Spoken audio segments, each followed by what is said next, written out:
আবেগের বশে বিয়া করে এখন 100-র মধ্যে 80% ছেলে মেয়ে কষ্টে দুঃখে জীবন কাটাতে হয়। কারণ আমরা এলএলবি পড়াশোনা করি আইন বিভাগে। যখন আমরা কোর্টের বারান্দায় যাই তখন দেখতে পারি ডিভোর্স কি পরিমাণ হচ্ছে, বিবাহ বিচ্ছেদ কি পরিমাণ হইতেছে এই বর্তমান সময়ের মধ্যে। কারণ 2 দিনের সম্পর্ক সোশ্যাল মিডিয়ার মাধ্যমে, টিকটক, ফেসবুক, ইউটিউব এগুলোর মাধ্যমে এখন প্রেম হয়। ইত্যাদি অনেক অ্যাপস রয়েছে। এগুলোর মাধ্যমে যখন কথা চালাচালি হয়, এক পর্যায়ে দেখা যায় একজন আরেকজনকে ভালোবাসে, প্রেমের প্রস্তাব দিয়ে দেয়, তখন রাজি হয়ে যায়। যে মেয়েটাকে ভালোবাসে সে মেয়েটা কতটুকু ভালো, তার বংশ পরিচয় কি, সেটা যাচাই বাছাই করে না। কিংবা ওই ছেলেটা কতটুকু ভালো, কিংবা সে কি আরেকটা বিবাহ করেছে কিনা এটাও যাচাই বাছাই করে না। তারপর দেখা গেল এই 1 লাখ টাকার জায়গায় ওই মেয়েটা 5 লাখ টাকা কাবিন নামা দিল।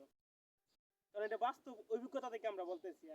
যেহেতু আমরা বললাম আগে লতে পড়াশোনা করি, কোর্টের বারান্দায় আমাদের ধরতে হয়, এগুলা দেখে আমরা প্রতিদিন অভ্যস্ত হয়ে যাচ্ছি। কোন কথায় ছিলাম, 1 লাখ টাকা কাবিন নামায় কি করলো, 5 লাখ টাকা ধার্য করলো। আমরা পুরুষ মানুষ কোথায় অসহায় জানেন? যদি মেয়ে কোনো ছেলেকে ডিভোর্স দিয়ে মানে ছেড়ে দিবে আর কি, বিবাহ বিচ্ছেদ করবে, তারপরেও ওই ছেলে ওই মেয়েকে কাবিন নামা দিতে হবে। এটা বাধ্যতামূলক আইনে রয়েছে। আমরা পুরুষ মানুষ এখানেই দুর্বল।